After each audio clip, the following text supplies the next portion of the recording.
வணக்கம். இன்று கையெழுத்திடப்பட வேண்டிய அமெரிக்க ஈரான் சமாதான உடன்படிக்கை நின்று போய் இருக்கின்ற நிலையில் கட்டாரினுடைய தூதுக்குழுவினர் அவசரமாக இப்பொழுது தெஹ்ரான் புறப்பட்டிருக்கின்றார்கள். அமெரிக்க அதிபருக்கு இன்று பிறந்த நாள், 80வது பிறந்த நாளை அவர் கொண்டாட இருக்கின்றார். 1000 பிறைகளை கண்ட இந்த கொண்டாட்ட திருநாளில் அமெரிக்காவினுடைய வெள்ளை மாளிகை விழா கோலம் பூண்டிருக்கின்றது. இந்த விழா கோலம் அமெரிக்க அரசினுடைய கொடி திருநாளாக இருக்கின்றது. அமெரிக்கா சுதந்திரம் பெற்ற 250வது வருட விழாக்கள் ஆரம்பிக்க இருப்பதை தன்னுடைய பிறந்த நாளுடன் இணைத்து இன்று டொனால்ட் ட்ரம்ப் ஆரம்பிக்கின்ற காரணத்தினால் ஈரான் அமெரிக்க போருக்கான சமாதான உடன்படிக்கையும் இன்றைய நாள் கைச்சாத்திடப்பட வேண்டும் என்பது டொனால்ட் ட்ரம்பினுடைய உறுதியான பிடிவாதமாக இருந்தது. ஆனால் இதை ஈரான் நிராகரித்து இன்று கையெழுத்திட முடியாது என்று கூறியிருக்கின்றார்கள்.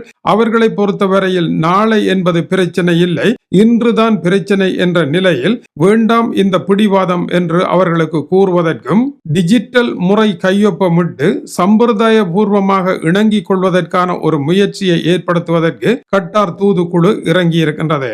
ஒப்பந்தம் இன்னமும் முழுமையாக நிறைவடையவில்லை. எனவே எங்களுடைய தூதுக்குழுவினர் இஸ்லாமாபாத்திற்கோ அல்லது சுவிட்சர்லாந்து ஜெனீவாவிற்கோ வருவதற்கான வாய்ப்புகள் இல்லை என்று ஈரான் மறுத்த நிலையில் இப்பொழுது இவர்கள் நேரடியாக சென்றிருக்கின்றார்கள். ஈரானில் கடும்போக்குவாதிகளினுடைய குரல் உச்சகட்டம் அடைந்திருக்கின்றது. முகமட் நபோயான் இவர் ஈரானின் இன்றைய அரசியல் அரங்கில் மிக கடும்போக்கான ஒருவராக இருக்கின்றார். இவர் கடும் எதிர்ப்பை தெரிவித்திருக்கின்றார். ஈரானினுடைய குழுவினர் செய்திருக்கும் ஒப்பந்தத்தினுடைய இறுதி வடிவத்தை தான் பார்த்ததாகவும் இதற்கு முன்னர் செய்யப்பட்ட 2 ஒப்பந்தங்களை விட இது மிக பாரதூரமானது, ஈரானுக்கு ஆபத்தானது என்று அவர் குறிப்பிடுகின்றார். அமெரிக்காவிற்கு ஈரான் சகல வழிகளிலும் விட்டு கொடுத்து பின்வாங்கி இருக்கின்றது.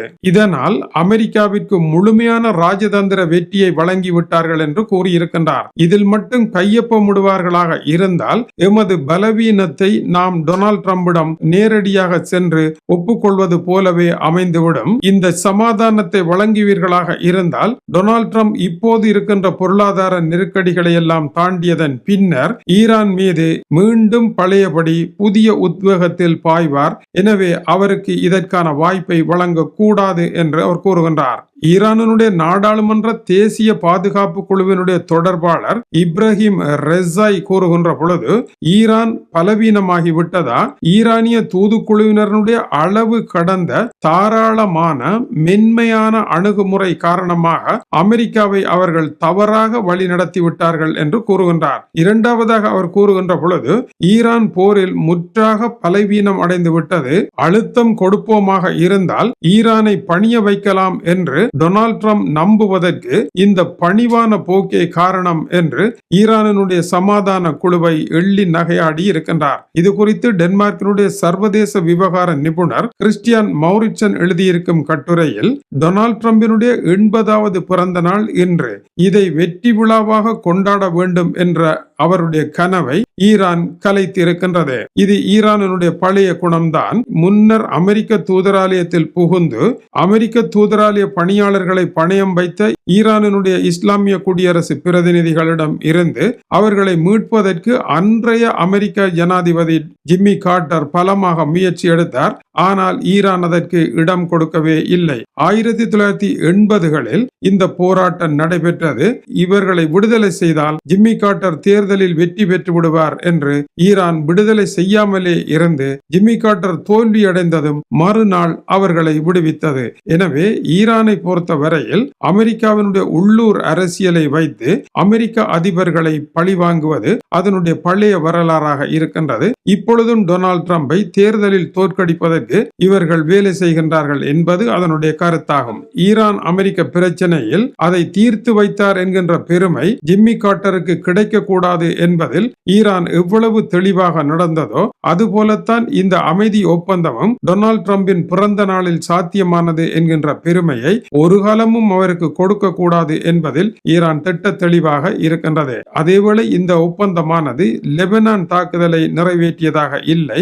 நெட்டன்யாகு தொடர்ந்து தாக்குதலை அதிகரிக்க போகின்றார். ஹோர்முஸ் நீரிணையை கூட அழுத்தம் காரணமாக திறந்து வைக்க முயற்சி எடுக்கின்றார். ஆனால் அது நீண்ட காலத்திற்கு நீடிக்கும் என்று சொல்ல முடியாது. ஹோர்முஸ் நீரிணையை தற்காலிகமாக திறப்பார்களாக இருந்தால் இப்பொழுது ஈரானை முடக்கி வைத்திருக்கின்ற டொனால்ட் ட்ரம்பினுடைய முற்றுகையை விலத்த வேண்டி வரும். இதுதான் டொனால்ட் ட்ரம்பிடம் இருக்கின்ற கடைசி அதிகாரம். இதையும் அவர் இழந்து போய் விடுவார். அதுதான் ஹோர்முஸ் நீரிணை திறப்பதில் இருக்கின்ற சிக்கலாக அமைய போகின்றது.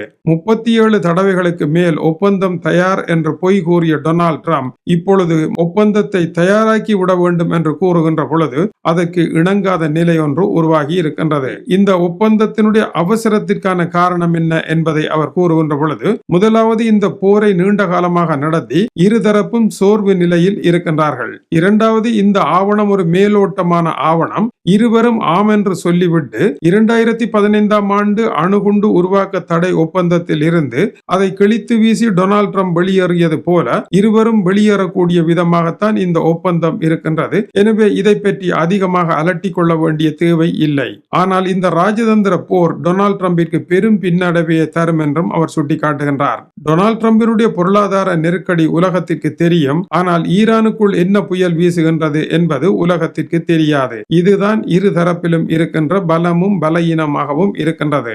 ஈரானை பொறுத்த வரையில் டொனால்ட் ட்ரம்பிற்கு சின்ன சின்ன தோல்விகளை வழங்கினாலே அது பெரிய விடயமாக இருப்பதாக அது கருதுவதாகவும் அவர் சுட்டிக்காட்டுகின்றார். அடுத்து என்ன நடைபெற போகின்றது? தன்னுடைய பிறந்த நாள் தினத்தன்று இந்த ஒப்பந்தம் முடிவடையாவிட்டால் இனி ஒப்பந்தமும் வேண்டாம், எதுவும் வேண்டாம் என்று டொனால்ட் ட்ரம்ப் சுழற்றி வீசிவிட்டு போவதற்கான வாய்ப்புகளும், அப்படி வீசிவிட்டு மறுபடியும் 2 நாட்களில் திரும்ப ஒப்பந்தம் சரியாகிவிட்டது என்று கூறுவதற்கும் வாய்ப்புகள் உண்டு.